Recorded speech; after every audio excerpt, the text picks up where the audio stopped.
கலிபுருஷன்னா அதர்மத்தை உடையவன் அப்படின்ற மாதிரி. அது நீங்க அதர்மம்னா நிறைய பேர் தெரியாது, கெட்டவன் சொன்னா டக்குன்னு புரிஞ்சுக்குவாங்க. இன்னைக்கு எல்லாம் ஒரு அதர்மம் கெட்டதுன்னு வந்து கெட்டதுன்னு சொன்னாதான் டக்குன்னு புரியுவேன், அதர்மம் சொன்னா புரியாது. கலி என்றாலும் தெரியாது. ஆமா தெரியாது. அதனாலதான் கலியுகம் என்னன்றத வச்சு அதுக்காக தான் உங்களை நான் இதுல 4 வார்த்தை சொல்லி கேட்குறீங்க. அது ஆனா உண்மையா அதான் நமக்கு உண்மையா சொல்றேன். இந்த பாதிக்கு வந்துட்டு இதெல்லாம் நமக்கு தேவையில்லாத வார்த்தைகள் தான். இது வந்து பக்தியில் இருக்கிறவங்களுக்கு ஒரு ஐயா சொன்னார் மேடையில பேசுறதுக்கு எல்லாம் உதவும். ஆனா நமக்கு உதவுமா?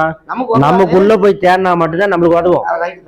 அதனால வந்து மக்கள் வந்து இந்த மாதிரி கலிபுருஷனை இல்ல இதுல இத்தனை பேர் கேளுங்க, ஆனா களி பத்தி என்ன தெரியுதான்னு கேளுங்க. சாப்பிட்ற களி பத்தி சொல்லுவாங்க பேசாமே, வேற என்ன ஒரு களி தெரியுமான்னு தெரியாது. கலிபுருஷன் என்ற அதர்மத்தை விட்டு இந்த நம்ம யோகம் நல்ல கதி அடைய ஒரு வழியை நாடி நாம போனோம். ஆமா அப்படின்றத நம்மளுக்கு எல்லாத்துக்கும் அவர் அறிஞ்சு யாரு நம்ம ஐயா வந்து அதை தேர்ந்தெடுத்து இறைவனை அடைஞ்சு நமக்கெல்லாம் எடுத்து உரைச்சிட்டு போயிருக்கிறாரு.